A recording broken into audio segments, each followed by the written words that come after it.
So Nancy Spannaus, we're so honored to have you here.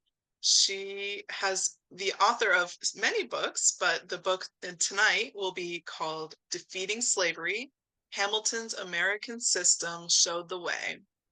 Could the United States have eliminated slavery without a civil war?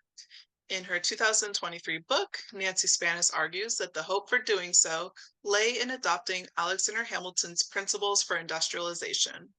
As she documents, the American Revolution had created the strongest anti-slavery movement in the world. But without breaking with British imperial economics, that movement was doomed to failure. Hamilton's American system offered the alternative, but was tragically sabotaged with the triumph of Jefferson and then President Jackson. Join Nancy to discuss this crucial background to the political turmoil we are still experiencing today. And a little bit about Nancy Spannaus. She is a public historian who has been studying American history with an emphasis on its economic development in general, and Alexander Hamilton in particular, since the 1970s.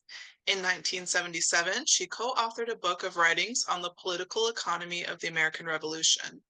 After retiring from a career in journalism, in 2019, she self-published the book Hamilton versus Wall Street: The Core Principles of the American System of Economics. And in 2023, she self-published Defeating Slavery: Hamilton's American System Showed the Way. In 2017, she established the blog AmericanSystemNow.com, which contains more than 600 articles on the history and principles of the American system of economics, including many original sources from advocates of that system, such as John Quincy Adams and Abraham Lincoln. Nancy is a graduate of Bryn Mawr College and Columbia University. She is a member of the Daughters of the American Revolution, the Alexander Hamilton Awareness Society, and the Lincoln Group of DC. So with that, I will turn it over to Nancy as she tries to share her screen and give her presentation to us. It worked Nancy, before. I'll turn it over to you. It worked before. We hope it works again.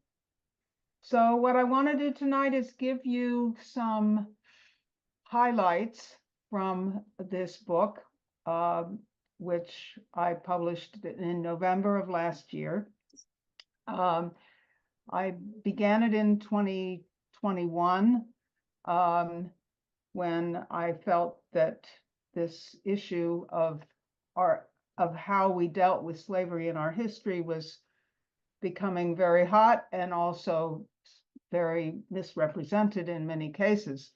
So this is by no means my full argument and case, but I hope to intrigue you sufficiently that you will be interested in reading the book and spreading the book and writing about the book on Amazon and whatever else you might be inspired to do.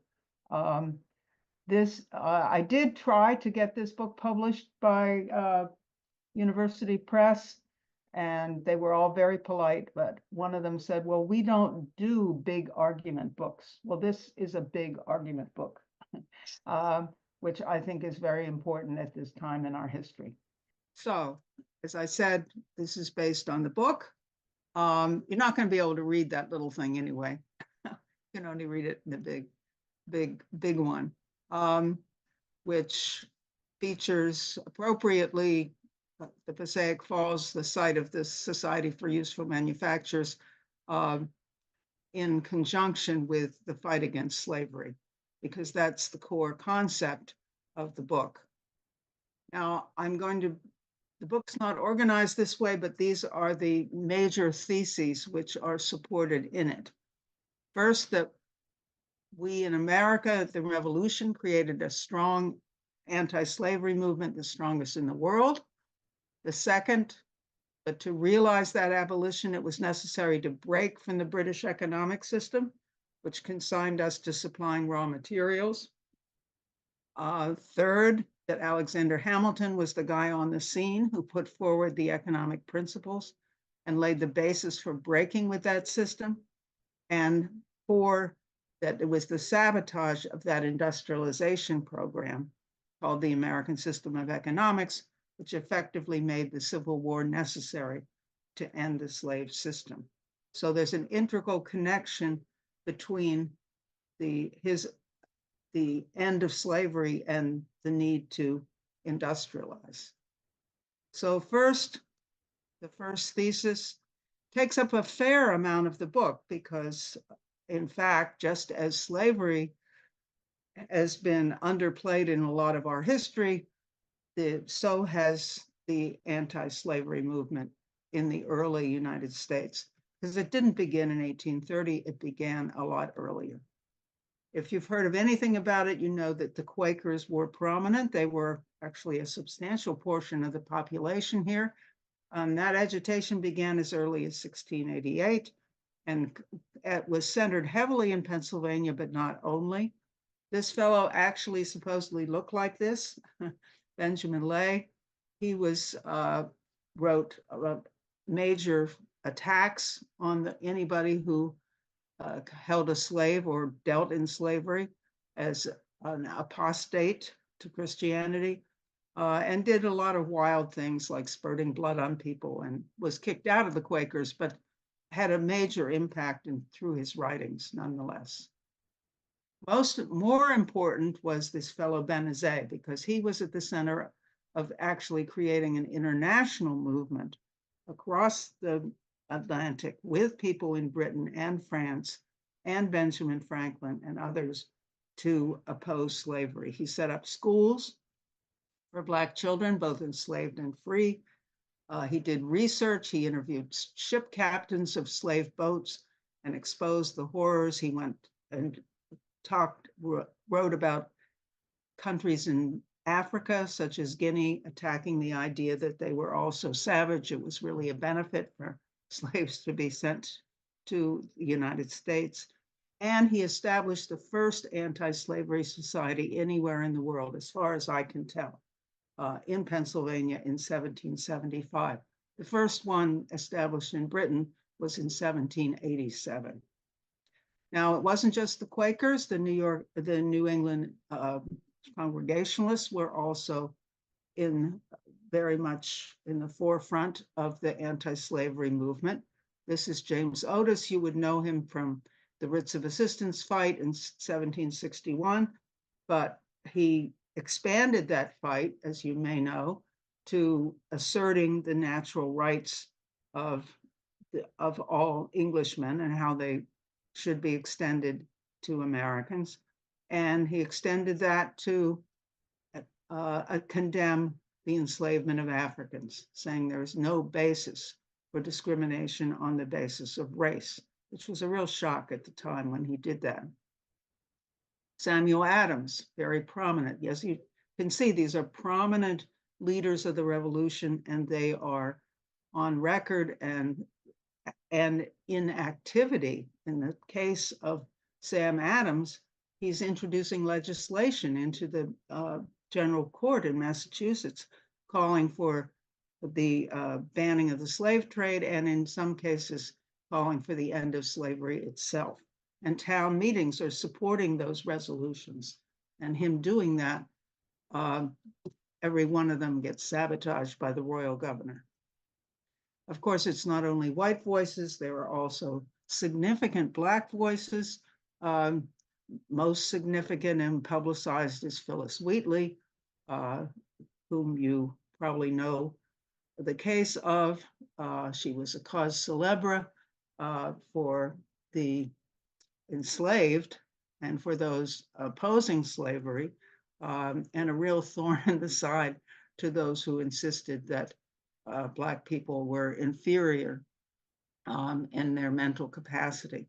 So more could be said about that, but she got a lot of publicity when she succeeded in convincing a jury of people at Harvard that she actually was the author of these poems.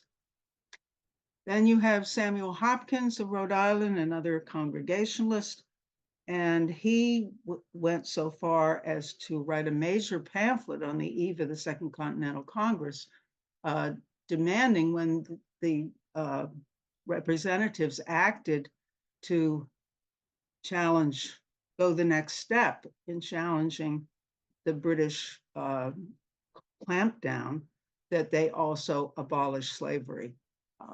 That didn't happen, but what he wrote and his argument was widely circulated throughout the colonies. Um, what did come out of that Congress, as you know, is the Declaration of Independence. These days, its statement that all men are created equal is as controversial as it was back then, as to how people interpreted what that encompassed. I take the view that of Abraham Lincoln, that what was being done there was to declare the right of every person to have to pursue life, liberty, and the pursuit of happiness as a maxim toward which we strive as a country. Put it up there to that this is where we have to go. That's our ideal. And I find it very interesting that a few decades later, Alexander Stephens, vice president of the Confederacy, agreed that the founders did mean that that all men were created equal, because as he said in this speech defending the Confederate Constitution, uh, the founding fathers who held slaves believed it was wrong. They felt themselves economically so dependent on it they wouldn't kill it, but they thought it was morally wrong. He said, well, we in the Confederacy have finally established a government based on the true principle, which is that blacks are inferior. But I think that's good testimony to what was going on at the time. The Declaration inspired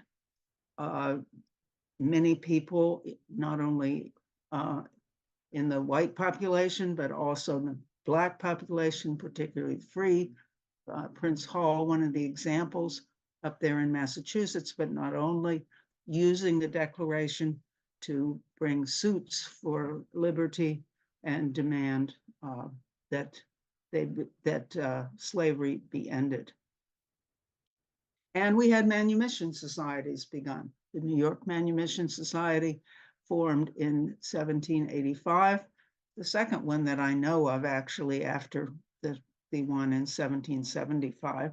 That one in Pennsylvania that Benezet founded was a little dormant during the war. They had other things to do, but it was reestablished in the 80s. This one, founded in New York, was extremely significant nationally in the fact that it educated so many Black children who became leaders later on. It was headed by John Jay, and Alexander Hamilton was a prominent and active member. And then the states began legislative action. This is, nothing like this had happened around the rest of the world. First, you have Vermont, which isn't even a state yet, but it's acting like a state within New York, writes a constitution which outlaws slavery. Pennsylvania, Massachusetts, and then other states begin to liberalize their manumission law. Interestingly enough, as I think was reported on maybe one of your conferences or another one, by a lady who did work on slavery at Mount Vernon, it was actually illegal for someone, a plantation owner in Virginia, to free their slaves until 1782, unless they went to the governor and got permission. So in addition to all the other obstacles that were put up, like having to post bond and all those kinds of things. But this was a very rapid movement toward freeing Blacks, and then freeing the enslaved. And by the time you hit 1800, the numbers had grown enormously of free Blacks, which is not to say they had a good situation, but that they were moving in that direction. And then you come to the Constitution. Well, what did the Constitution do on this? There were obviously compromises, but certain other things were done that would point in the direction of getting rid of slavery. The banning of slavery in the territories, and giving the federal government power to do that, establishing a date for the abolition of the slave trade, refusing to recognize slavery or property in man. That was actually a vote against doing that in the Constitutional Convention, and giving the federal government those powers that could be used to end slavery. Southern leaders were very aware of this. Patrick Henry, said they want to free your blacks, or he actually used a different word. It was and yet this is what was done. I give a lot of credit, and I think anyone who thinks differently about this has to give consideration to Frederick Douglass's view, because he was emphatic that despite the compromises, that the Constitution was an anti-slavery document, and that while slavery was recognized and sanctioned locally, freedom was the national norm.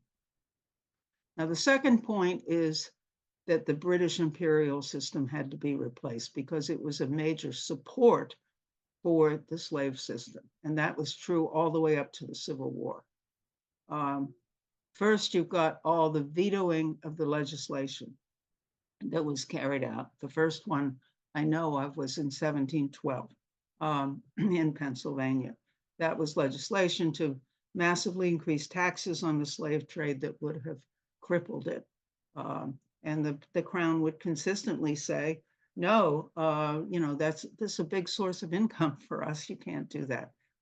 Then you've got Massachusetts, Virginia, and probably others, but I didn't put them there. Then you also have the economic establishment in Great Britain, voicing not support for slavery outright, but opposition to the America becoming a manufacturing nation. This means effectively sabotaging an alternative to the slave system. Britain was the largest market for the slave product, for American cotton, and they were constantly putting pressure on the plantation owners to cheapen their cost, which would mean reducing their support for their slave labor. And the British played a major role, if not the major role, in financing the expansion of slavery to the West. I found a doctoral thesis that was written that showed that there were agents of British financial houses all throughout the South who would go to the plantation owners and say, we'll lend you money if you want to go west. Why, there's great land in Mississippi, there's great land in Alabama. You can take your slaves and make a lot of money. We'll give you the credit. So they played a major role in that respect.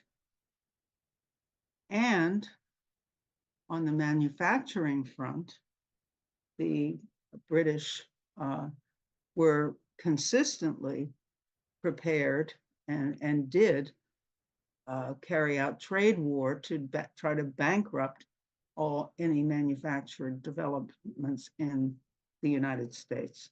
This first happened after the Treaty of Paris in 1783. It happened again after the War of 1812.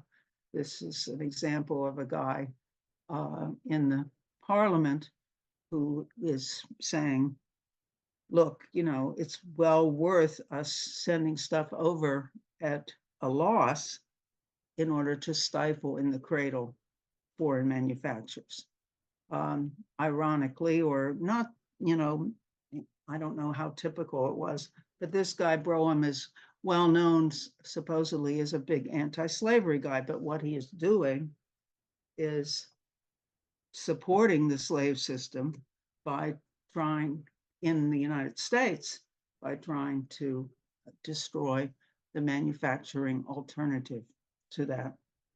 And that is consistent throughout the history, where the British are very proud that they don't have plantations on their islands, but they're totally happy to support it in their colonies or would-be colonies. So the third thesis here is probably the crux of the matter, and which is that Hamilton's principles of political economy that would to create an industrial nation were a potential alternative to break the slave system. Hamilton never said that explicitly, but I believe that it can be shown that that's the case. The core document from which those principles can be found is the Report on Manufactures. That's a major element in my first book, and that's where he extensively goes through not only the theoretical justification for why a nation that is going to be really independent has to have its own manufacturing base and not be dependent on exports, not have to have exports in order to survive, but also lays out exactly how that should be done and what the benefits of manufacturers would be.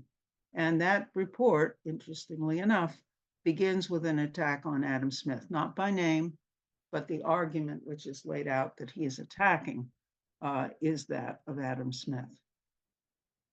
And, to put a little emphasis on his commitment to this, of course, we have the establishment of the Society for Useful Manufactures at basically the same time, which was a pilot project to show a multi-industrial agricultural center that might show how this was possible. They actually recruited people to come to the SUM by circulating the Report on Manufactures in the British Isles. Hamilton was known to be anti-slavery. This is one of his first statements to that effect, but back there in 1774 in his defense of the Continental Congress, his first major document. And there he connects the moral disasters, the fatality of slavery, with the fact that it also destroys industry. So being someone who is then tasked as Treasury Secretary to develop industry and create a functioning economy, he's going to be looking at alternatives to that kind of system.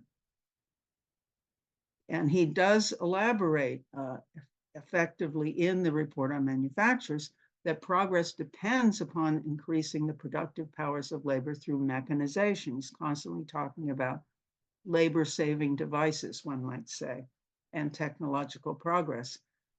Just the opposite of the policies which slavery depended on, which was basically brute force labor. And,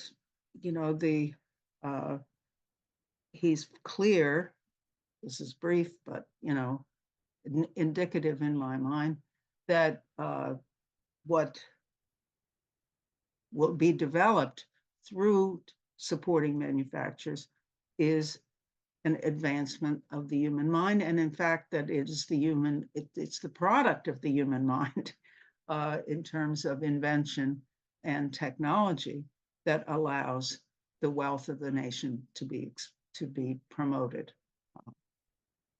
again, just the opposite of what the slave society does, which is to attempt to debase human minds and bodies to simple machines.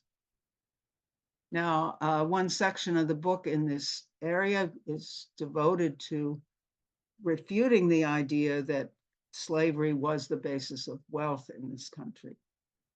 And just there are two authors, interestingly, who present it as a real life experiment, the contrast between the industrializing North and the slave South, which, the difference in terms of the life circumstances and standard of living for the general population. Of course, in the South, the richest people were much richer than people in the North, but the plantation owners. But that was based upon them putting a price on their slave labor. It wasn't based upon any kind of standard of living for the population as a whole.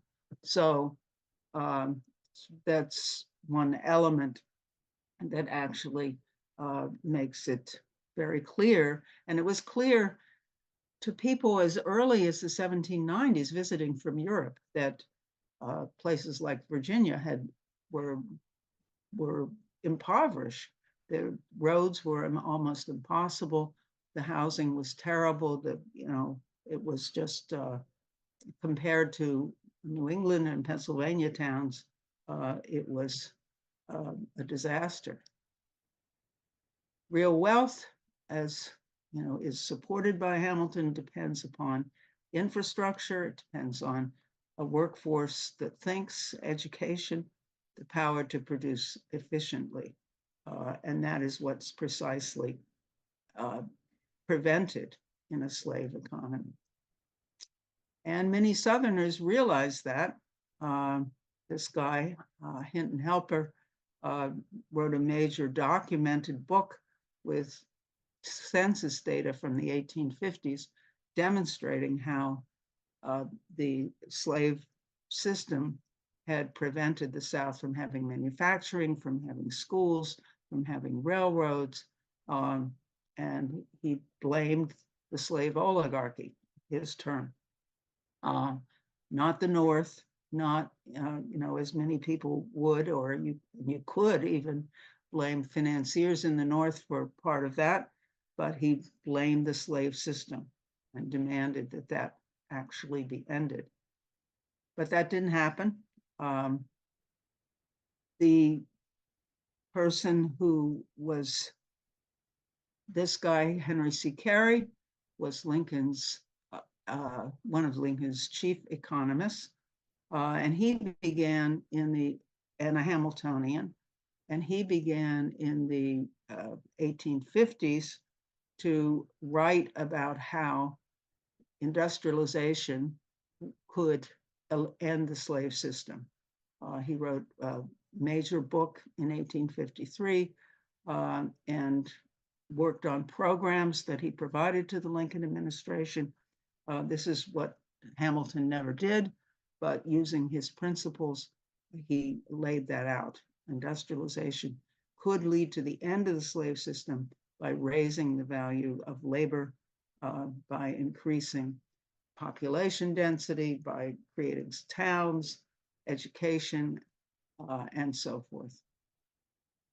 And his view was that if we had adopted a system of industrialization early on, he says, had we had legislation that would affect the Declaration of Independence. In other words, if we had an economy that was consonant with the Declaration of Independence, we would by now have, the South would have been filled with furnaces and factories as well as agriculture.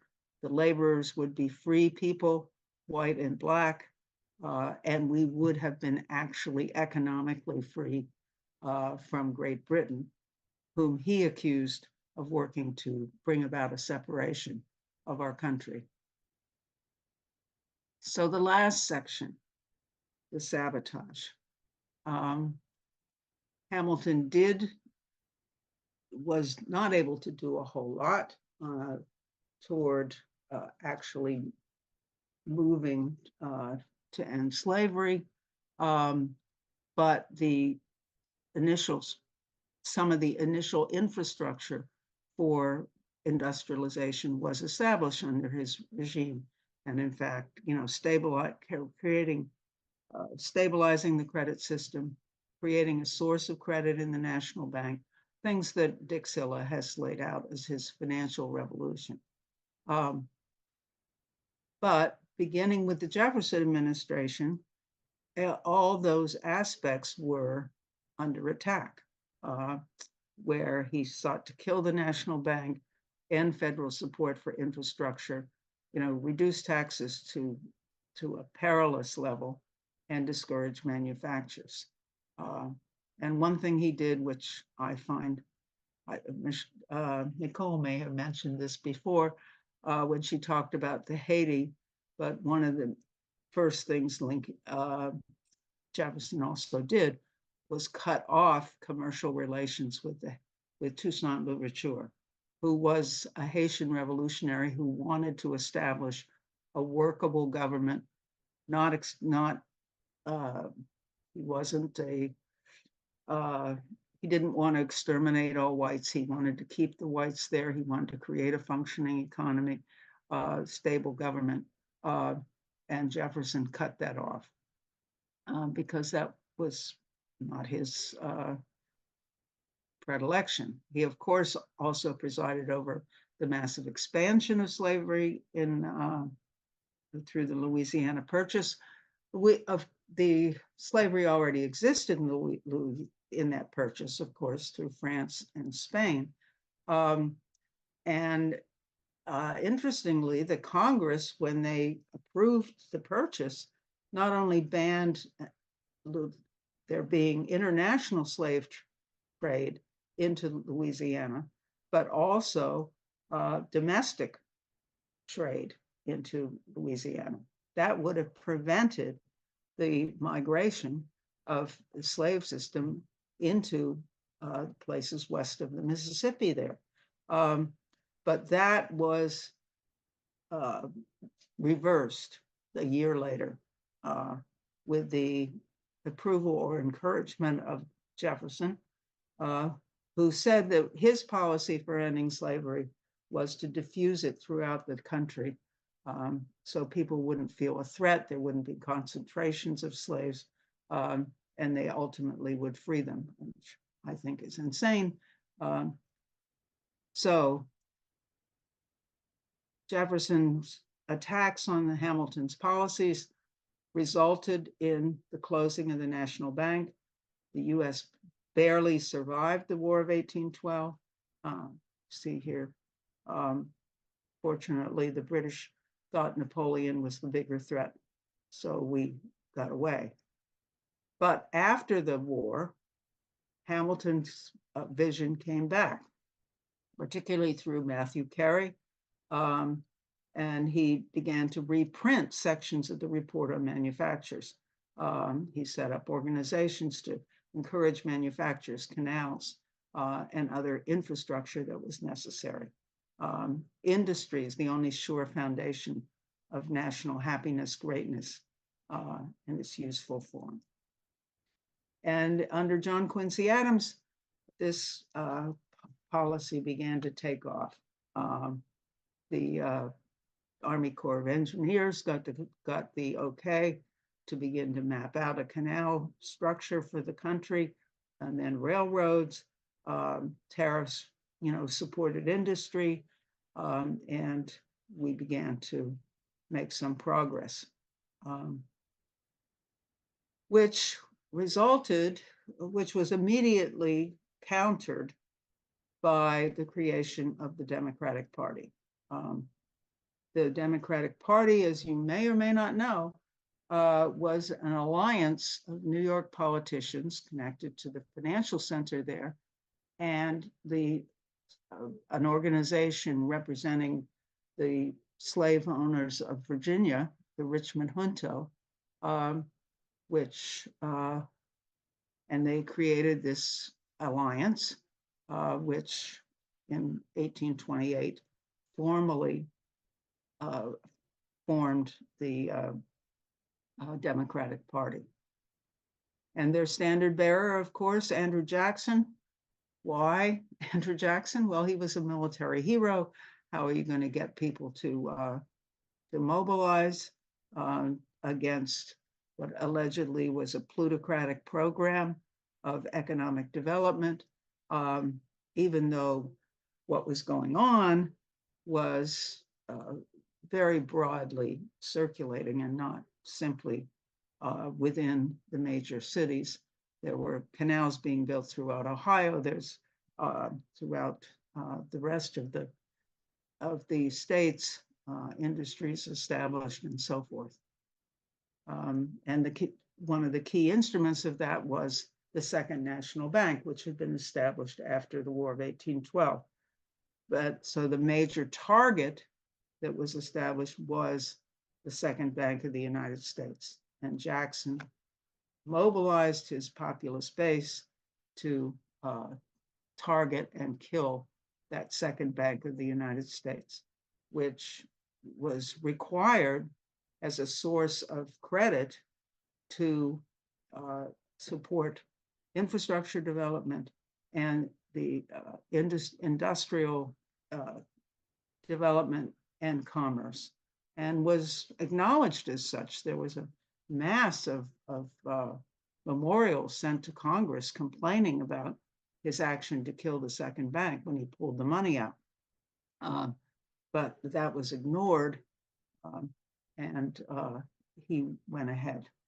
And according to Henry Carey and John Quincy Adams, that was the turning point toward an expansion of the pro-slavery feeling in the country, and toward cutting off the move toward us becoming an independent manufacturing nation. That's when cotton really takes off, and we begin to go even more rapidly into two economies, one in the South, one in the North, and the end result is civil war, as John Quincy Adams explicitly actually predicts when Jackson succeeds in destroying the bank.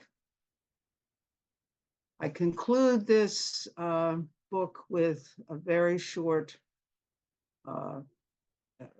chapter, not with any solutions, but with my encouragement that of why this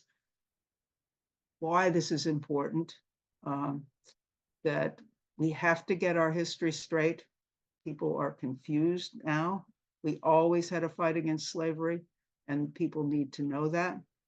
Get the economics straight, have people understand that that you can't have a decent standard of living and prosperity without the kind of economic industrialization that Hamilton was proposing.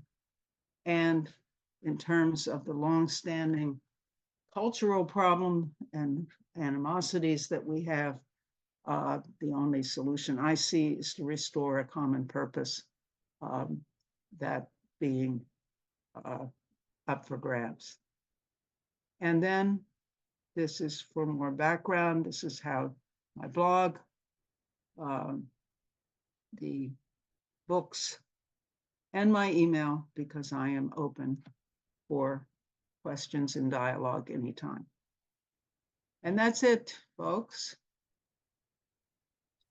Amazing.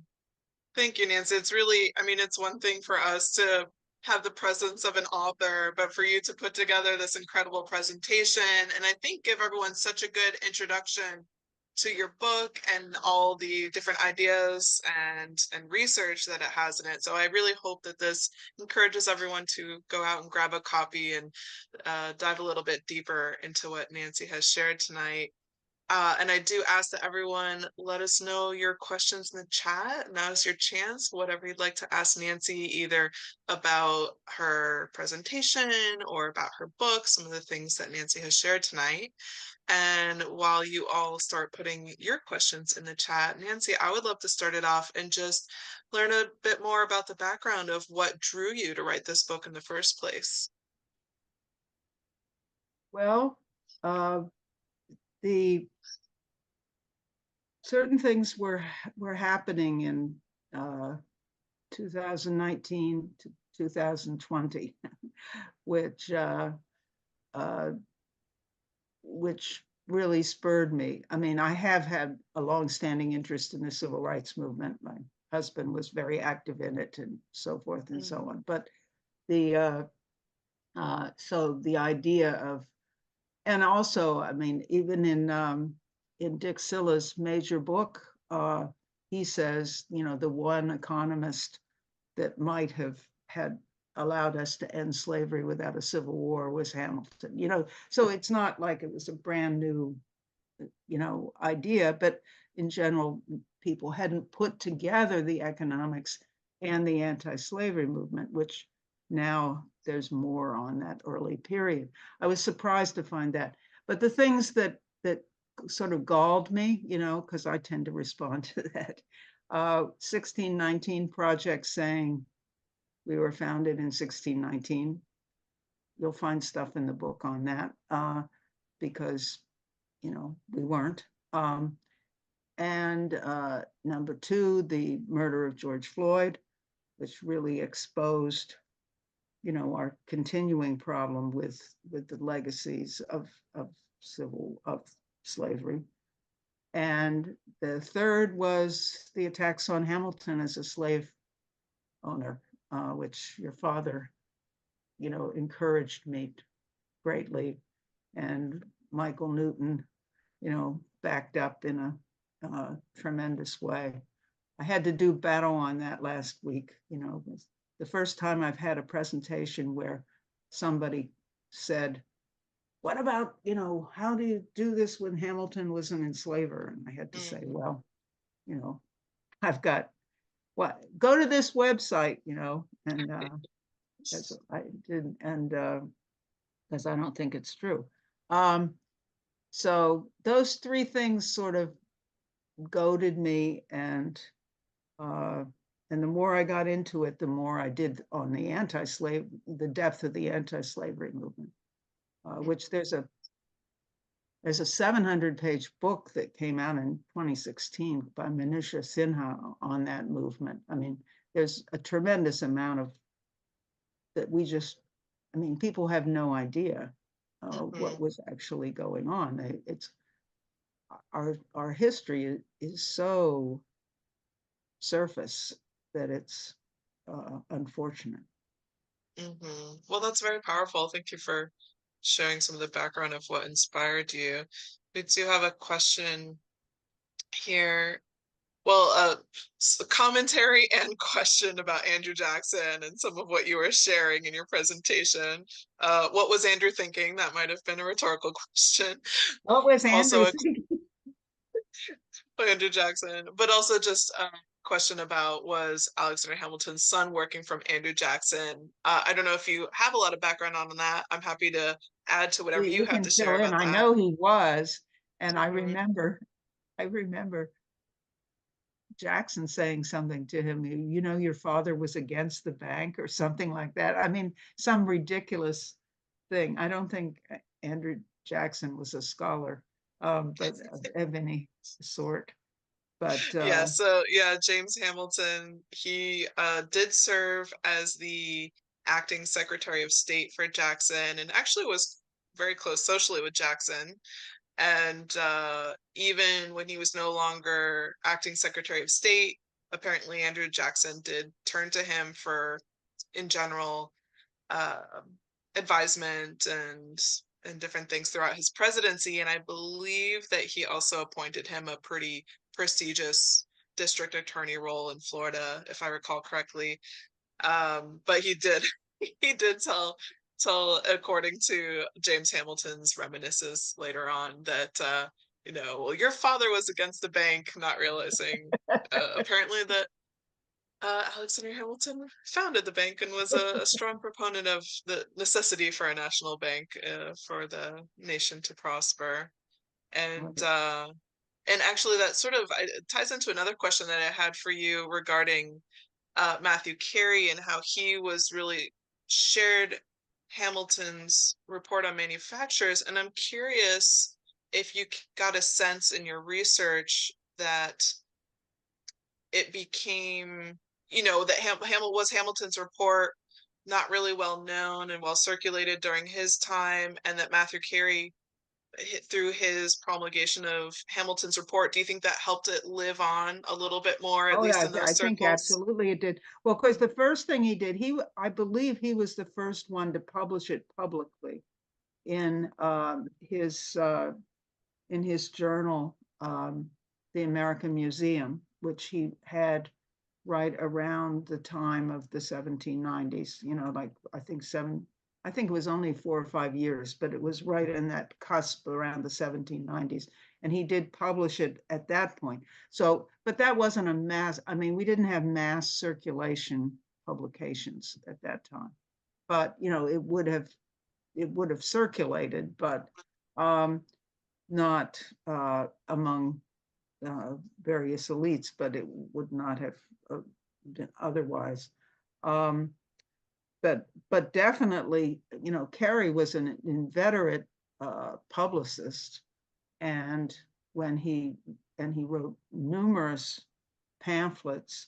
I mean, his pamphlet on the that he did first right after the War of 1812, called the Olive Branch, which was intended to um, say a pox on both your houses, really. You know, the Federalists at that point were not Hamiltonians, right? They were trying to break up the country, and many of them supported the British. So he attacked them, but then he attacked the Democratic Republican, the Jeffersonians, and said, "You screwed up. You bankrupted our defense, right? So we had no defense, and you also killed the bank." Now, I don't recall that he specifically praised Hamilton with it, but the first thing he did, actually, the first document he wrote in favor of the bank was before it was canceled in Mm, 1811. He took a trip to D.C. along with Nicholas Biddle to lobby against the killing of the charter, and he wrote a long paper called, it's a ridiculous name, desultory comments on the blah, blah, blah. I don't know. So he was constantly writing. He ran a publishing house. He published books mhm, and so forth. mm, Um, so in Pennsylvania, for sure, there was a lot. He was located in Philadelphia. There was a lot of circulation of his mm, stuff. And he that definitely played a role. And it goes, there's a direct line from Matthew Carey to his son Henry Carey to Lincoln, in terms of Hamiltonian policies. And there's a comment here from Bruce where, ironically, the industrialization of the northern states helped the Union defeat the Confederacy. If you wanted to comment on that. Yes, well, yes, indeed. Apparently, some people in wiser heads in the South. I mean, the South had some factories, obviously, and there was, and they had slave labor, but it was not en masse, because so many of the uh, plantation owners realized that when they sent these slaves to factories, they began to get uppity. They wanted to have more freedom, and they saw what else was going on, and they just, were harder to control and so forth. So it didn't really take off. But the uh, the what was I going to say? Um, but around the 1850s, as it became clearer and clearer there was going to be a confrontation, there was more discussion in the South of, well, we really have to have some railroads. Well, we really Mm, have to have, you know, some build up some industry so we're not dependent on the North. But it just didn't take off. I mean, it's because the class that was politically powerful and running the slave operations was not the major ones, was not interested in taxing themselves to provide for this kind of expansion. And so it didn't happen. Well, and it's interesting that you talk about, the enslaved individuals going perhaps offsite to a factory of some sort. But I'm sure, for instance, I know Jefferson He did had have a factories manufacturing. on his own property. Yeah. Right. So it was, and I think in that case, it was acceptable to have manufacturing because it was in the controlled environment of the plantation. But I'm sure it brought up a lot of power dynamics as you're having these offsite locations. I recall in a presentation, and I wish I remembered who it was. It might have been Dixilla, where he shared a really fascinating quote from Southern um, members of, they were congressional representatives, and they talked. Unfortunately, I don't remember it fully off my head. If anyone knows what I'm talking about, but they said specifically about how Hamilton's plans will lead to the end of slavery. And this was around the time that Hamilton was putting all these plans in place. So it was just interesting that there was this contemporary source of dialogue between Southern congressional leaders talking about Hamilton's plan and its relation to slavery. So Oh, I if I can don't. find that for you, Gosh, I know that would, if Dick said that and it didn't tell me, I've got to beat him up. I don't then know. it could have been, it was, I I mean, just remember hearing it some years the ago. presentation you had that actually discussed this directly was by Bob Wright, as I recall. Mm, Because I wrote hmm that up for the blog.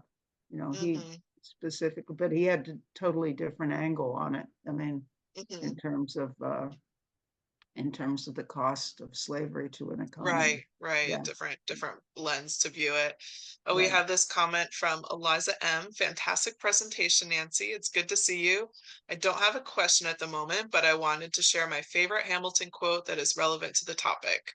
Quote, "The sacred rights of mankind are not to be rummaged for among old parchments or musty records. They are written, as with a sunbeam, in the whole volume of human nature, by the hand of the divinity itself, and can never be erased or obscured by mortal power." Beautiful One of my quote. favorites too. Absolutely. Diana Conco had a question about whether, can you elucidate a little bit about whether Hamilton proposed for Blacks to work in with mechanical technological industry? I don't have a direct connection with that. It, I don't, I don't have an example, right? But I do know that he didn't believe that blacks were inferior and incapable of that. That I know, but I don't know. I don't know, for example, the as at the SUM, right? Mm-hmm, Whether there was that kind of employment. I mean, he wasn't mm-hmm, directly in charge of that, of course. It was entrepreneurs who were given a place to set up. So mm-hmm. whether they did it or not, you wouldn't know. So I don't really know. Um, but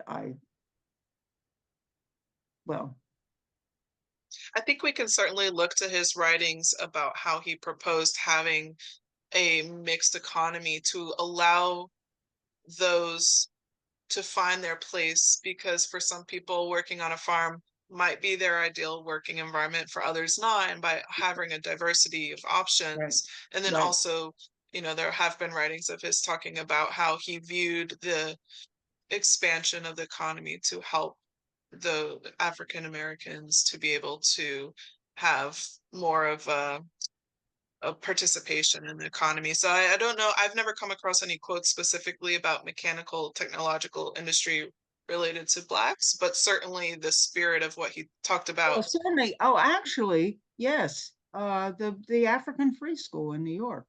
I mean, Hmm. they they had was teaching blacks not just reading, writing, and arithmetic, but particularly the male, the boys were, Hmm. many of them were, in order to their best opportunity for advancement and to get out from under was to go to sea, right, and become work on ships. And so they actually taught astronomy or things related to practical, maybe practical astronomy. Yeah, Vocational uh, training. but more academic, Advanced. right, than Hmm. you would think of in a school today. I think if how to read the stars, right? I mean, what which so in that regard, for sure, uh, Mm. as a sponsor of as a leader of the Manumission Society, which established the school and supporter of the school, yes, indeed, I would say he would promote some technological education for this Navigation was a big enslaved or deal on former ships back enslaved. then. Yeah, absolutely. That's a good point. What? Oh, I just got some interference, but I was just agreeing that that's a good addition Oh, of something okay. concrete to share. We do have a comment here from Helena Reynolds thanking you for your presentation and that she had originally heard about your book from Marianne Hamilton, widow of a Hamilton descendant. For those of you who may not know, Marianne Hamilton passed away on August 29th at the age of 90. And there will be a Memories of Marianne Zoom tribute this Sunday. For those that might like to know more, they can contact Helena and Greg directly about that. And Faye B had a question for you. Thank you for your book in bringing to life the history within my midst as a resident of Weehawken, New Jersey, and I visited the Passaic Falls, which should be significantly restored. My question, in your book, the chapter entitled Hamilton's Economic Pathway to Ending Slavery, you detail Hamilton stating that his support of manufacturing was in conjunction with the agricultural society and that the two forms of economy would make the nation stronger. What support do you have for the thesis that Hamilton intended the end of slavery with the manufacturing emphasis versus to be complementary with the agricultural society? Well, agricultural society doesn't mean plantation society. It means, that we had an awful lot more small farmers throughout throughout the West and throughout elsewhere. Um, my view that he didn't intend to save, uh, the slave economy is based what on my view that this that industrialization alongside uh, manufacturing um, would ultimately, if it extended to the South, right, would ultimately undermine and result in the end of the slave system, because it's incompatible. The necessities for successful total economy are incompatible with the requirements of the slave economy. And Hamilton was interested also in us being self-sufficient in our own necessities of life. So he wouldn't want to have had this huge export dependence on this huge export industry uh, based on slave labor. So you just have to read the book to get more of my argument and you may not agree, but I think it's worth going into the detail. Absolutely. Eliza M says, I also want to add that I appreciate your work here because with this book, because it's so important. It seems like so many of my generation, so many of my peers, write off founders like Hamilton and the other early abolitionists and claim them to all be problematic. But without Hamilton and his economic system and the work and efforts of those abolitionists, where would we be today? I appreciate you and the AHA Society for looking at the full picture. Thank you, Liza. Yeah, well, that you agree with Frederick Douglass there.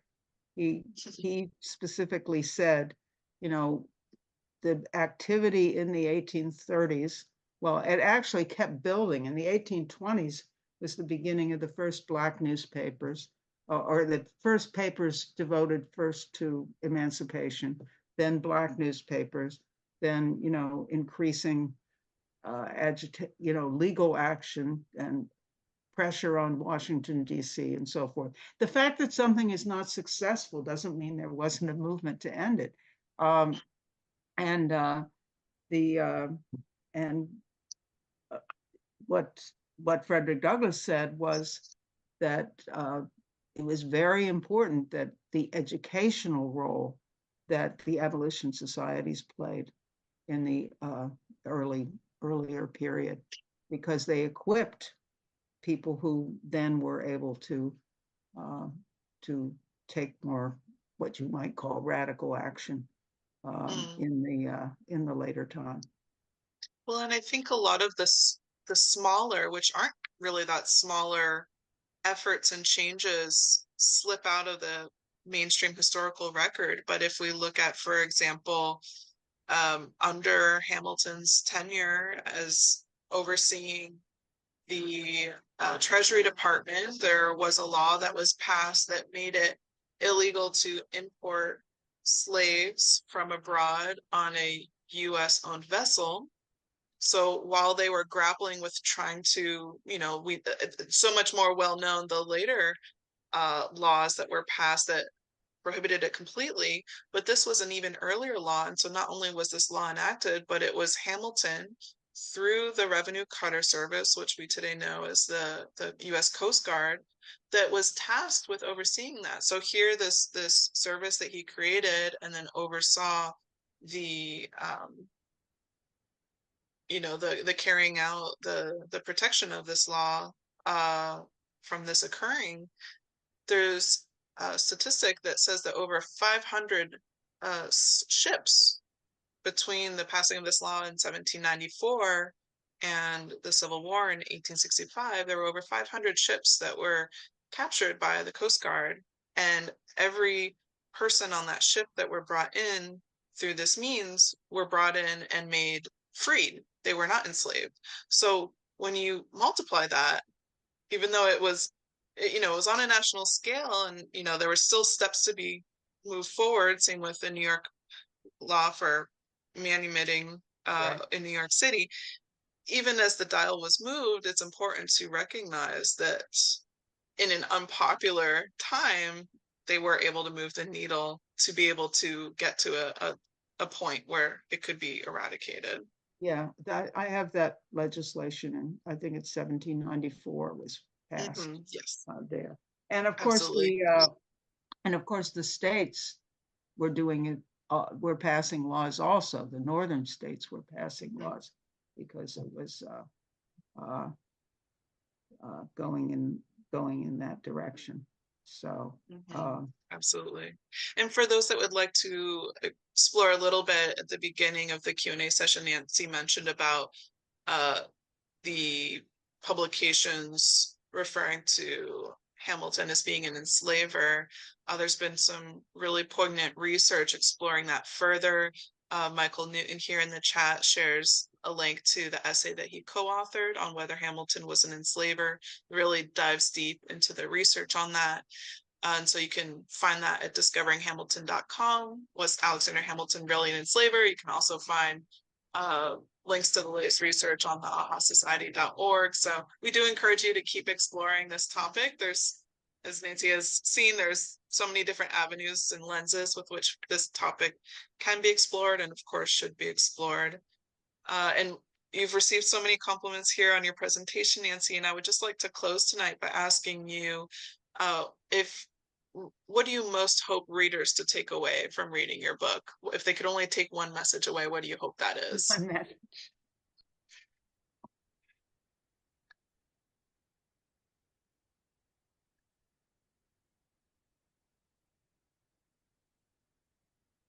I don't know that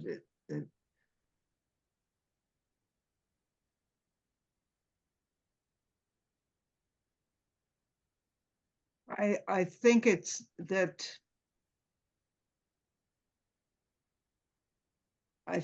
that to achieve a moral end, you need to have the right economy. That it, to me, that is not that economy is everything. It's not, the longer slavery existed and expanded in this country, the greater the cultural problems became the political problems. It wasn't going to be a simple matter of, shifting or even of just banning slavery. I mean, Henry Carey attacked the British for the way they ended slavery in the Caribbean. He said they just left these people worse off than they were before. They had no industry, they had no support. They were just, dumped on the wayside and said, okay, now you're free. Now what are you going to do? Mm. Uh, so I think it's that people have to explore the principles of economy that are necessary for human freedom. Wonderful. Well, that's a really powerful message to end on. Thank you all for being here today. Thank you, Nancy, for Thank your you all for coming. Thank you all for. wonderful presentation. I Thank hope you you. will not only check out Nancy's book, but also visit her blog, americansystemnow.com. Please It's come join free. The us. blog is free. Exactly. And so many wonderful articles of all varying topics. So I do encourage you to visit there. And then also please keep in touch with us, theahasociety.org. We would love your support, your contributions, and we do hope that you join us on October 19th for our October book session. And we'll be sharing some more upcoming events in the coming months on our website. So please stay connected. Thank you all so much for joining us tonight. Have a wonderful evening.